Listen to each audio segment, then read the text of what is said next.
system of linear equations? A system of linear equations is where you have two or more equations of a line, and the solution need to understand first, the solution is any point or points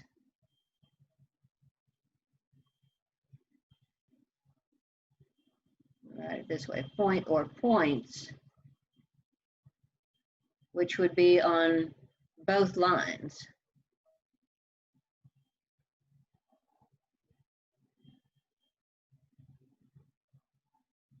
Now, if you have two straight lines, then what kind of a combination can you have?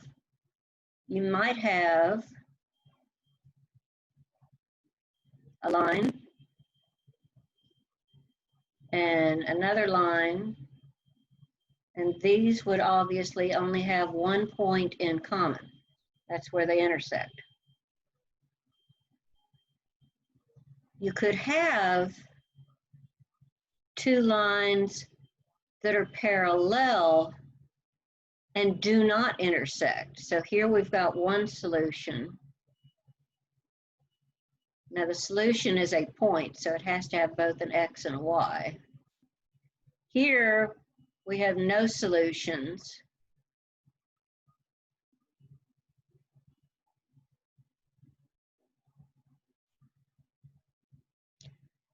And another possibility, which is really sneaky, is when they give you an equation of a line, and then the other equation turns out to actually be the equivalent of this, so that the two of them are secretly the same line.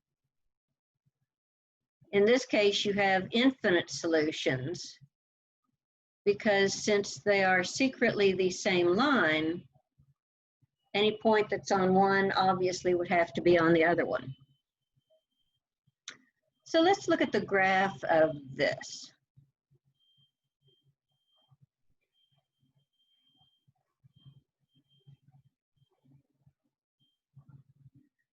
Now, I was a bit shocked when I first saw this, because this is not going to have nice x and y intercepts.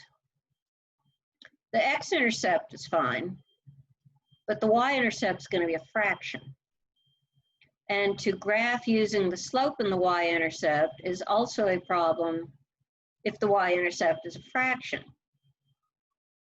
But as long as you know one point, any one point, then if you can use the slope, you can use the slope to find a second point from that point. It doesn't have to be from the y-intercept. So if I look at this equation,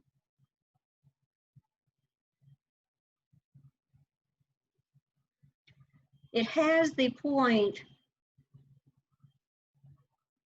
if I put in 0 for x, this is going to be a fraction. If I put in 0 for y, I've got 2x equals 18. Therefore, x is going to be 9 when I divide by 2. So I have a point. And if I get the slope by solving for y,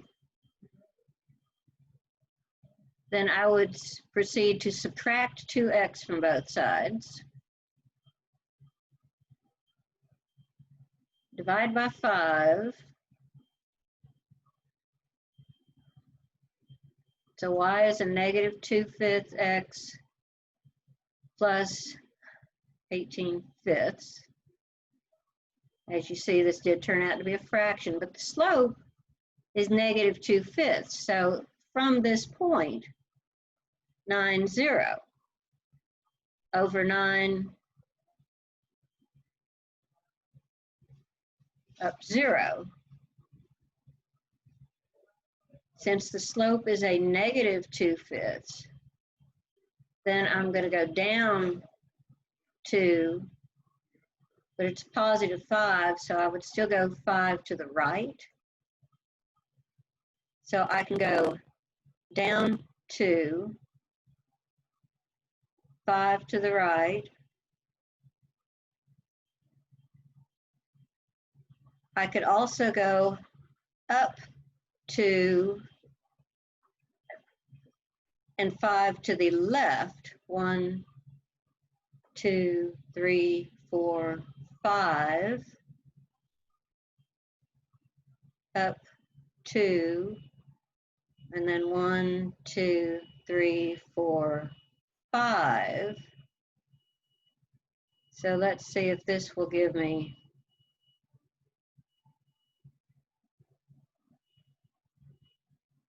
enough of an idea.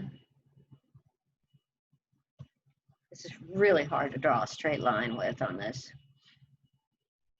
Okay, so actually here's some more points. I've got, this was 9, 10, 11, 12, 13, 14, down 2. So I know it's got the point 14, negative 2.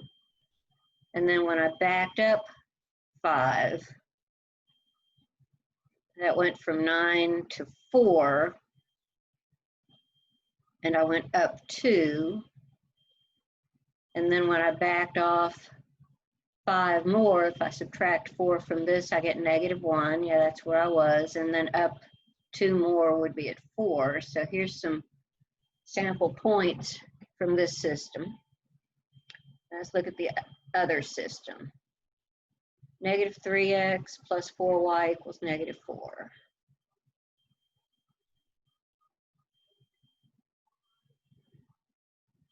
This, if I put in 0 for x, y is going to be negative 1. You see that? If I put in 0 for x, then I've got 4y equals negative 4. Divide by 4. It's going to be y equals negative 1. If I put this in slope-intercept form, then I would add 3 to both sides.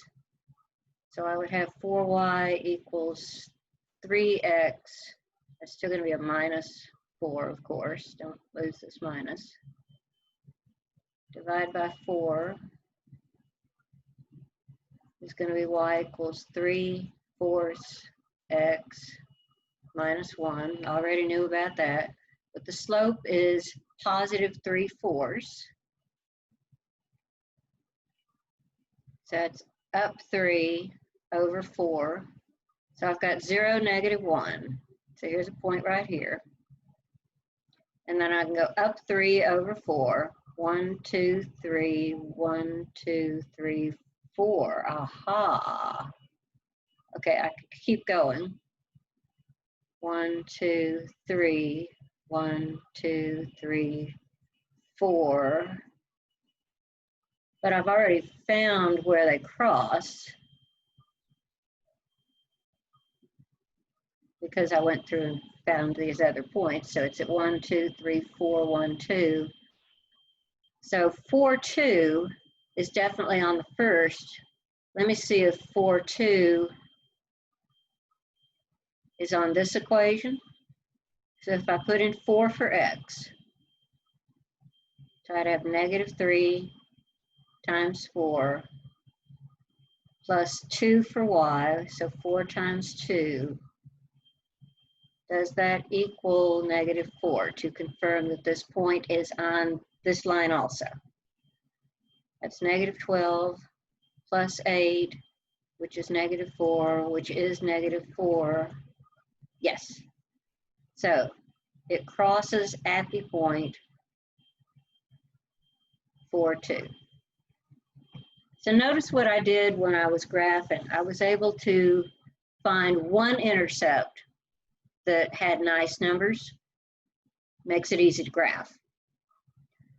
And then I found the slope and used that to find additional points by counting up and over, up and over, up and over from positive slope, or I can go down and over for a negative slope, or I can go up and back for a negative slope.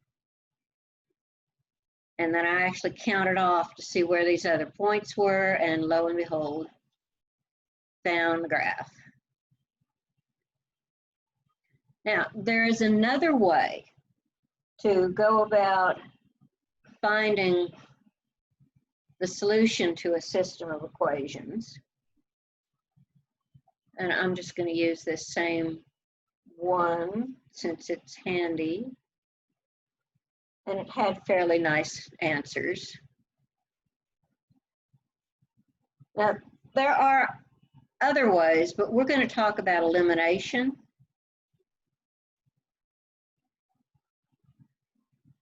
In elimination,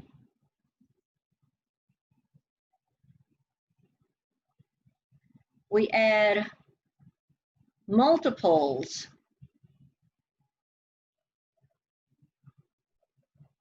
of the equations together.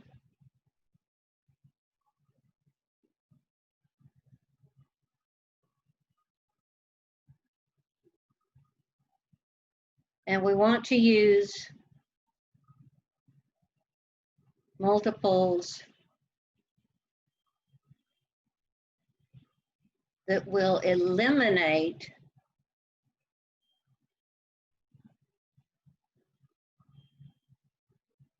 one of the variables. What kind of things drop out when you add them together? They drop out if they're opposites. We move stuff around by adding a -3 to a +3, or a +12 to a -12. So what we want to do is look at these two equations and determine what we could multiply both of them by so that one of them would have a positive, either an x or the y term, and the other one would have the opposite x or y term. Now, it sounds really tricky, but it's just like finding a common denominator. The common denominator between 2 and 3 would be 6.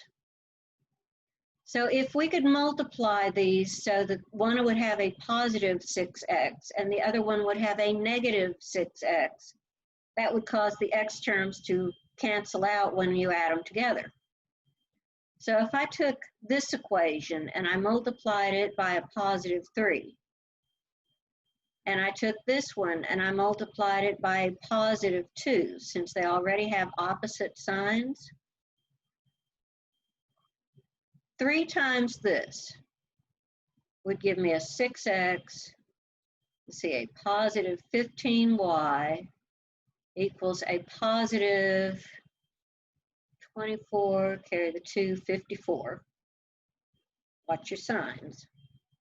If I multiply this by 2, 2 times a -3x is going to give me a -6x. So I get my wish. To multiply the rest of it, 2 times 4y would be 8y, positive. 2 times a -4 would be a -8. And then I can add these equations together.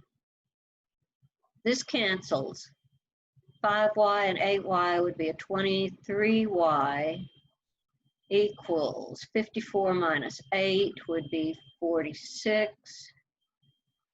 And if I divide by 23, I'm going to get y equals 2. Now that's half my answer, and that's the y value. Doesn't matter which one you get first. Now plug the 2 back into either equation.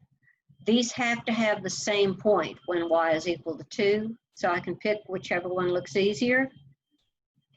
So if I plug it into the first one, 2x plus 5y equals 18.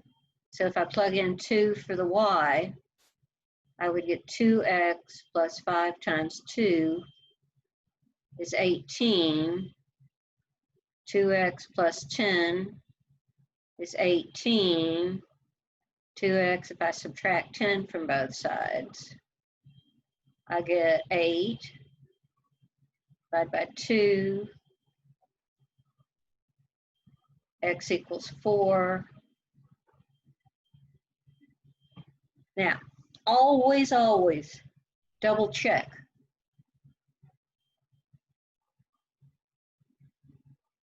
You might have made a mistake. I know none of us ever make mistakes, right? Okay, so I know that the 2 and the 4 will work in this equation because that's how I got the 4. That does not promise that I didn't make a mistake when I was getting the 4, and it doesn't promise that I didn't make a mistake back here when I was getting the 2. No matter what I plug in for y, I can get some kind of an answer for x. So whether the x was wrong or the 2 was wrong, I'd still have an answer at this point. It'd just be, wrong. So I want to make sure that it works in both equations. I know it works in this one, so let's check it here. So I've got -3 times 4 plus 4 times 2 is the y equals, I hope, -4.